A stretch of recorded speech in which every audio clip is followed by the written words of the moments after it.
This should be simple. You would think this has an easy answer. Either it is there, or it is not. Either it exists as a physical object, or it does not. That is how we usually hold things like this in our minds. Solid, definite, present, and at first, that feels safe enough. You can treat it like something you could point to. Something that would stay the same once you found it. Something that would not argue with its own existence. But then something starts to resist that. Not loudly. Just enough to make the edges feel wrong. It seems like it should sit in one place. In one form. As one thing. And yet, it does not stay that still. You can keep trying to hold this simple version of it. Most people do. It is easier that way. Easier to say yes. This is an object. This is real. This is physically there. Easier to believe the answer should settle the moment you ask it. But it does not settle. It keeps leaving behind one small detail that does not fit with the rest. Then, another. And after a while, the ordinary answer starts to feel a little too neat. So is it an actually existing physical object? The first problem was simple enough to state and impossible to place on a table. If the Akashic Records were a thing, where were they supposed to be? The room most often used for readings offered nothing to measure. A woman sat motionless in near darkness. Beside her, an empty table. No cabinet, no wrapped bundle, no chest brought in and taken away. Above, a ceiling mural of stars spread across plaster, where a practical archive would have needed shelves, hinges, dust, weight. Session notes described entry, attunement, access. None described opening anything. That made the modern claim look cleaner than the legends around it. Not a hidden object then. A field. A non-physical store of knowledge. Theosophical language fit the room better than archaeology ever could. A cosmic memory, reached in trance, would explain why repeated searches for a location produced nothing at all. On the map wall in the adjacent office, pins marked monasteries, libraries, private collections, seance circles. No pin marked the archive. Between cities, there was only blank board. Then the notebooks were set side by side. 3 readers, 3 cities, 3 dates months apart. Each had been asked to describe what was encountered. The pages did not converge on a single chamber. One showed descending stairways. Another, a garden crossed by paths. The third, shelves receding into haze. If there were no object and no sight, that variation made sense. Symbolic translation. The mind clothing an abstract source in whatever forms it could sustain under trance. For a few pages, that explanation held comfortably. Then the language inside the transcripts began repeating in ways the drawings did not. Not, I found a book, but I was permitted further intent. Not, I took information, but it was shown. Access terms, threshold terms, orientation terms. Readers who disagreed on scenery still described movement through ordered space. One noted levels. Another, sections not open to me. A third, without having seen the others, dictated records before words, then corrected it to light first, then readable form. If the landscapes were only private symbols, why did the procedural vocabulary line up so tightly? The empty table returned to view differently after that. It no longer looked like proof that nothing physical was involved. It looked like a place where nothing physical was expected to appear. Still, no object emerged. No container. No agreed coordinates. When investigators pressed for location, the answers dispersed again. Not east or west. Not above, in the ordinary sense. Reached by correspondence, not travel. The map wall remained blank. Whatever consistency existed did not produce an address. And the drawings kept refusing to settle. Stairways, gardens, shelves. One reader sketched an opening, like a doorway cut into darkness. Another drew no entrance at all, only a widening field under stars. Yet all 4 session logs from that month marked the same practical requirement in the margins. Name, date, subject alignment before consultation. Not retrieval. Consultation. So the question narrowed without becoming easier. If there was no specimen to authenticate, no chamber to excavate, no object to inventory, why did the reports behave less like free invention than like visits governed by procedure? And if procedure was all that held them together, why did the setting itself remain so unstable from one account to the next? The search began with the wrong kind of room. No chamber, no sealed shelf, no surviving object anyone could point to and say, "This is the Akashic Archive." What kept appearing instead were images of writing attached to judgment. On a temple wall relief, a seated scribe marks lines across a scroll while figures wait in ordered rows. In a funerary painting, a body stands before scales, and beside the scales, a recorder writes on a tablet. A stone panel under a winged symbol shows a stylus pressed to a book-shaped surface. The pattern is almost too neat. If many cultures place a divine clerk beside the weighing of lives, then perhaps the later idea, a cosmic record, is only an abstraction built from older scenes of heavenly bookkeeping. That explanation holds for a while because the images are physical and repetitive. The writing is not vague. It is ruled, columned, counted. In one shrine niche, a palm leaf manuscript rests with names inked in tight rows, each line compressed to conserve space. The format looks administrative rather than visionary. Hindu accounts of Chitragupta recording deeds fit easily beside Buddhist and Jain references to karmic ledgers. Egyptian and Near Eastern images fit too. Different regions, same attachment, conduct, judgment, inscription. The question, is there an actual object, starts to look misplaced. Maybe the object was never meant to exist. Maybe the archive was always a moral diagram rendered as writing, because writing implies permanence. Then the details begin to resist that neat answer. The reliefs do not merely show writing, they show waiting. The figures are arranged as if approaching a process. The funerary scene does not place the tablet in the background as decoration, but beside the scales, as though the weighing is incomplete without an entry. On the palm leaf manuscript, the names are not narrative names from a myth cycle, but serial names, grouped and aligned. If these are only symbols, why do they borrow the visual discipline of actual record systems so consistently? Why columns? Why line counts? Why the repeated pairing of judgment with a document-like surface, rather than with speech, memory, or proclamation? A catalog comparison makes the problem sharper. The stone panel's book is not shaped like the local writing supports usually shown in the same gallery. Its surface is thicker, more tablet-like, almost portable, but not ordinary. In another case, a divine recorder's board is oversized relative to the hand holding it. These may be artistic conventions, but conventions usually simplify. Here they preserve the stubborn impression of a register that matters physically, even when no register survives. So, the investigation narrows, not to a universal hidden object, not yet, but to whether ancient people treated cosmic accounting as something modeled on real written archives.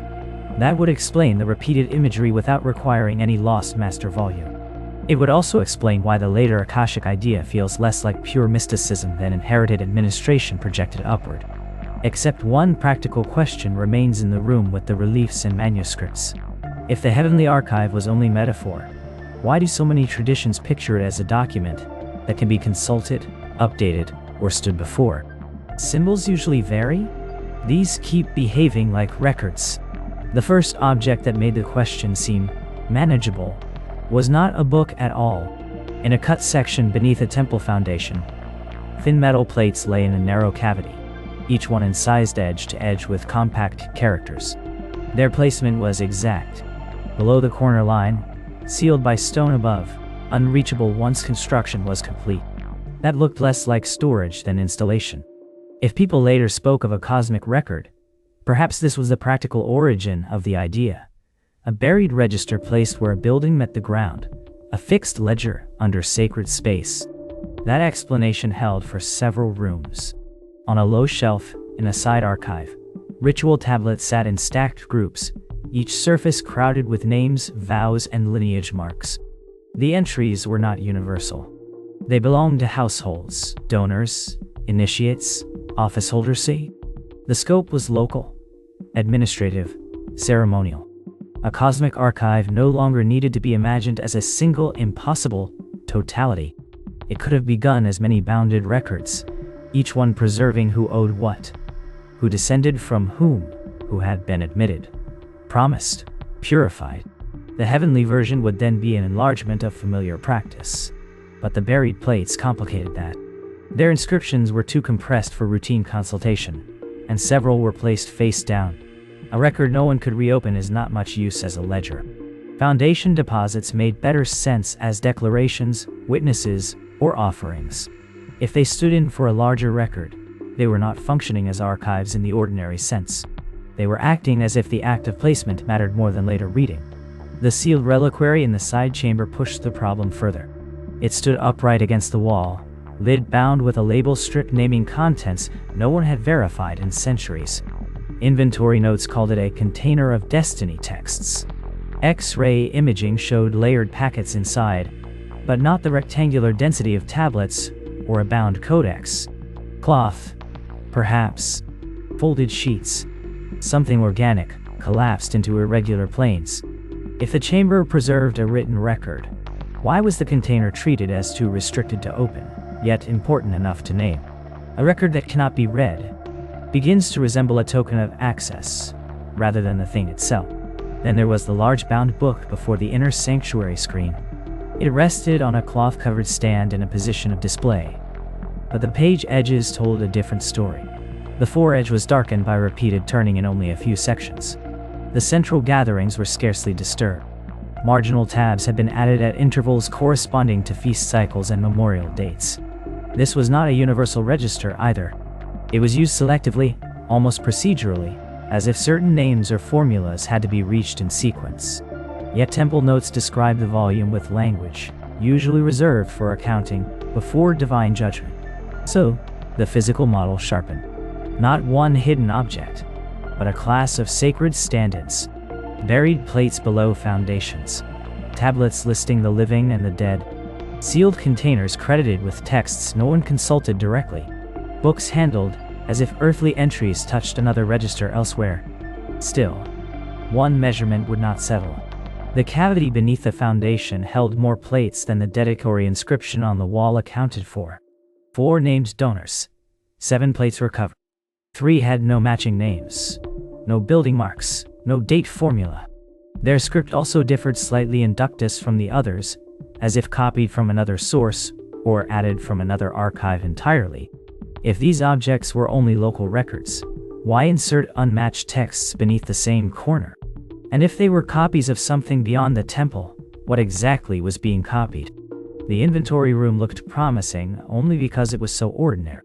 Clay tablets on one shelf, copper plates on another, scroll cases stacked by size, bound ledgers wrapped in cloth. Every item had a catalog number, provenance note, dimensions, and a known material. If the question was whether the Akashic Records were an actually existing physical object, this room offered the first practical answer. Archives exist. Sacred records exist. Ritual records exist. What did not appear anywhere in the storage register was a single object claiming to contain all knowledge, all deeds, all lives. That absence became easier to accept in the galleries. One case held a judgment ledger from one region, another a divine book from somewhere with no historical contact, another a funerary text tied to moral accounting. The labels had been written independently over decades, yet the same visual grammar kept returning. Writing above human action, recording beside judgment, names fixed into durable surfaces. The resemblance was broad enough to notice, and loose enough to survive without contact. A universal object was no longer necessary. A universal habit of imagining cosmic record-keeping could account for the pattern. Then the dates on the wall, timeline, tightened the problem. Carved tablets, then scroll fragments, then manuscript leaves, then much later, a printed esoteric volume with ornate gold lettering using the term Akashic Records. The phrase arrived late. The imagery did not. That chronology gave the shelves a new order. The modern title looked less like a surviving thing than a consolidation, a late binding together of much older motifs. If so, the physical search had been misframed from the start. There was no lost master archive to recover. only many local record objects that later writers gathered into one enlarged system. For a while, everything in the room supported that. The measurements differed too much for common manufacture. The scripts belonged to unrelated language families. The wear patterns matched local ritual use. Smoke darkening on one cover, burial corrosion on a plate, edge polishing on a frequently opened ledger. None of them behaved like fragments of a dispersed whole. They behaved like separate sacred records, each complete within its own setting. But the late printed volume complicated the neatness of that explanation by sitting too comfortably among the older pieces. Its title page was modern, yet its chapter divisions mirrored categories already visible in the cases around it. Names, deeds, judgment, lineage, consultation. Not copied from one source apparently, but assembled from many. That should have settled the matter further. Instead, it raised a procedural question the catalog could not answer. Why did unrelated traditions preserve not just the idea of divine writing, but the same restricted conditions around it? Limited access, formal consultation, consequences attached to reading. The exhibition hall offered one answer and withheld another. The objects were separate. Yes. Their claims were not universal. Yes. Yet across distant regions the record was rarely treated as mere commemoration. It was approached as if consultation altered standing, fate, or obligation. A ledger in one case, a tablet in another, a book in a third. Different materials, same posture around them, so the physical objects still refused to appear. No authenticated universal archive, no single container, no continuous chain of custody. And still, the wall of evidence would not flatten into metaphor. If these were only local ritual records, why do so many of them stand at the same threshold between storage and access, between inscription and verdict, as though each were not the archive itself, but something built in expectation of one? The search began again, with the simplest objection. If the Akashic Records are supposed to exist, where is the object? No shelf, no chamber, no catalog entry has ever answered that question. In the file room, the wall map still had blank space where an archive site should have been. That absence made the symbolic explanation feel sufficient. Readers in trance were describing private imagery, not a place. Then the transcripts were pinned side by side. They came from different cities, different decades, different circles that did not share instructors. Yet the pages repeated the same architecture with irritating regularity. Tiered halls, long lateral runs like shelves, a corridor widening upward, not outward. The sketches were not identical, but they agreed in structure, the way witness statements sometimes agree on a stairwell they all actually saw. If these were borrowed symbols, why did the borrowing preserve layout more than decoration? A second pattern sat in the drawings. At the top of several pages, bright bands had been penciled first, then rows of marks below them. In the transcripts, the sequence recurred. Light, then script. Not books first, not tablets. A field, a flare, a brightness that resolved into readable form only after attention fixed on it. That sounded less like memory of old religious imagery and more like a repeated report of process. For a moment, the problem seemed manageable. Perhaps there was no object because the archive was a mental conversion, raw impression becoming text under transept. The desk index complicated that. Cards sorted under names and dates sat beside session records from unrelated practitioners. Access, according to them, was not freeform. A person's full name mattered. A date range mattered. In some cases, an attunement phrase was recorded before the description began. Procedure appeared where metaphor should have been loose. If the shelves and halls were only the mind's filing system, why did separate readers insist on the same entry conditions? The interview monitors made that question harder to dismiss. On one screen, a speaker described a vaulted passage with levels on both sides. On another, recorded years earlier, someone traced the same narrowing corridor shape in the air. A third rejected the word symbol before it had even been suggested and said with some irritation that the place was being visited, not invented. Their vocabularies differed. The geometry did not. That still left the central objection untouched. No specimen, no verified room, no material residues. The late appearance of the term itself should have kept the whole thing in the category of synthesis. But the transcripts did not behave like a late literary synthesis. Some included errors in names and dates that were corrected only after the location had been described, as if the setting arrived before the target was properly identified. Others stopped at what they called the threshold, when identifying details were missing. If the archive-like hall was merely decorative language wrapped around intuition, why would incomplete indexing interrupt the scene at the same point across records? So the question narrowed, not toward a hidden object, but toward a more awkward possibility. If nothing physical has ever been produced, what exactly were these readers matching? A shared fiction, a trained internal architecture, or a place that only appears under certain conditions and only after the right coordinates are supplied? The pages on the wall did not settle it. They only made the empty table beside them look less decisive than it had an hour earlier. The room that kept appearing in site reports was too small for a hidden archive and too deliberate to ignore. A narrow stone chamber, just over 2 meters wide, held a lectern fixed to the floor. The walls were blackened above shoulder height, not by a single fire, but by repeated smoke exposure. No shelves had ever been cut into the stone. No storage recesses. No collapsed cavity behind the rear wall. If there had been a physical cache here, it had left no volume to occupy. That seemed to settle one question. The book on the lectern, found closed and mineral stiff, was not a surviving master record.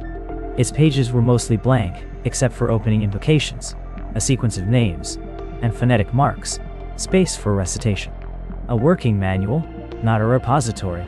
The bronze tablets hanging beside the recessed alcove in the adjoining room pushed the same way.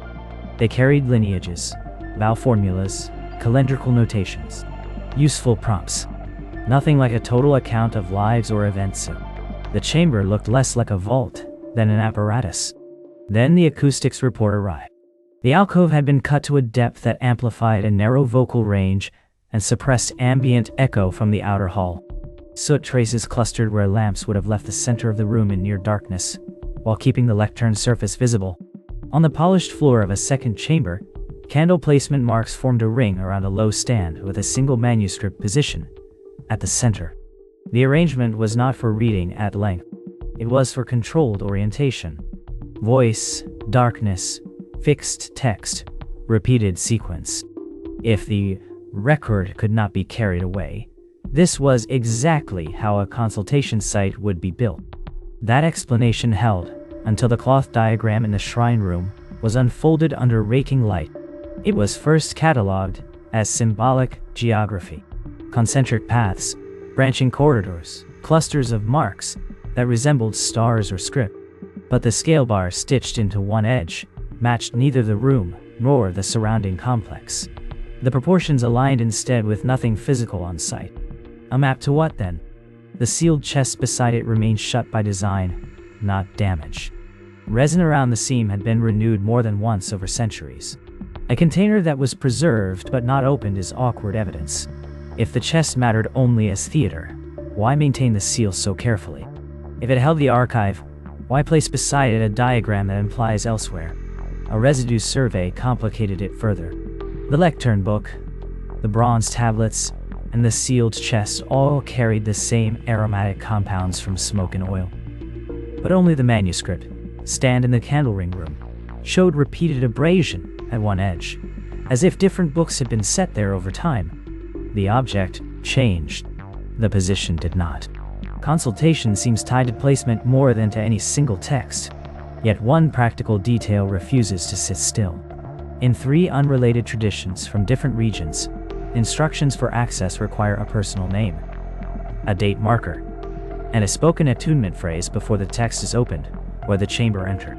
That is procedural language, almost indexing language. But indexing what, if no physical archive is present? The surviving objects behave like keys, the rooms like interfaces, the records like something expected to answer from elsewhere. The question is no longer where the book is buried. It is what these spaces were built to connect to, and why every physical element stops just short of being the thing it claims to consult. The vault inventory looked promising at first, because it removed the oldest distraction. There was no hidden master volume, no sealed chest with a claim to total knowledge. no shelf marked with anything like universal record. What stood in the controlled air were many smaller certainties. Wrapped manuscripts tagged by temple, copper plates cataloged by excavation trench, judgment ledgers from monasteries, oath tablets from shrines, name rolls, lineage books, funerary registers. Across the room, the labels came from different languages and centuries, but the behavior implied by them was strangely consistent. These things were not casual texts. They had restricted storage histories, controlled viewing rules, and notes about purification, timing, and authorized consultation. That arrangement made one explanation feel almost sufficient. Perhaps the so-called Akashic Records had never been a physical object at all. Only a late umbrella term laid over a long human habit, keeping sacred records near the boundary between ritual and administration. The exhibition hall strengthened that impression. Temple ledgers, inscribed plates, and wrapped manuscripts sat in separate cases under separate provenances. None claimed totality. Together, they looked less like fragments of one lost archive than repeated local attempts to materialize the same idea. Then the case notes began to interfere with that neatness. The warning sign before the curtained inner room had been borrowed from a still-functioning sanctuary. Its wording was practical rather than devotional. Consultation by name only, no copying, no removal, no entry after sunset. Similar restrictions appeared in records from unrelated sites, where the stored object was entirely different in material and age. A palm leaf register in one region, bronze tablets in another, a bound codex elsewhere. Yet, the same procedural limits kept recurring. If these were only symbolic stand-ins, why did the consultation rules converge so tightly around access conditions, rather than around preservation needs? Humidity controls explain wrapping.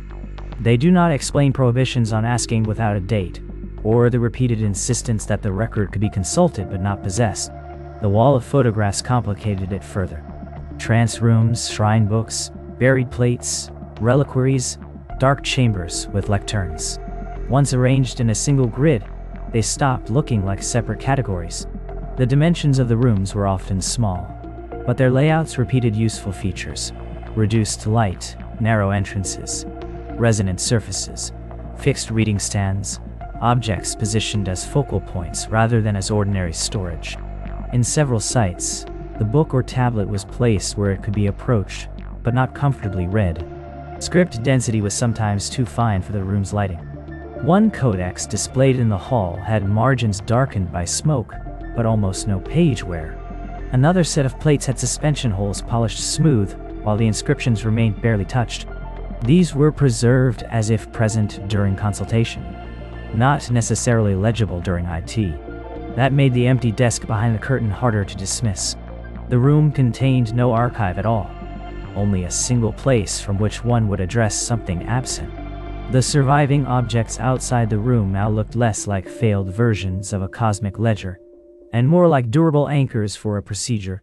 But one practical question remained in the paperwork, and would not settle. If the physical items were only counterparts or keys, counterparts to what exactly? No authenticated universal archive has ever been produced. Yet the consultation records attached to these objects were not written as metaphors. They logged danger, restriction, consequence, and in some cases the need for exact names and dates, as though a wrong query could misdirect access rather than merely misread a book. The shelves in the vault stayed stubbornly plural. The behavior around them did not.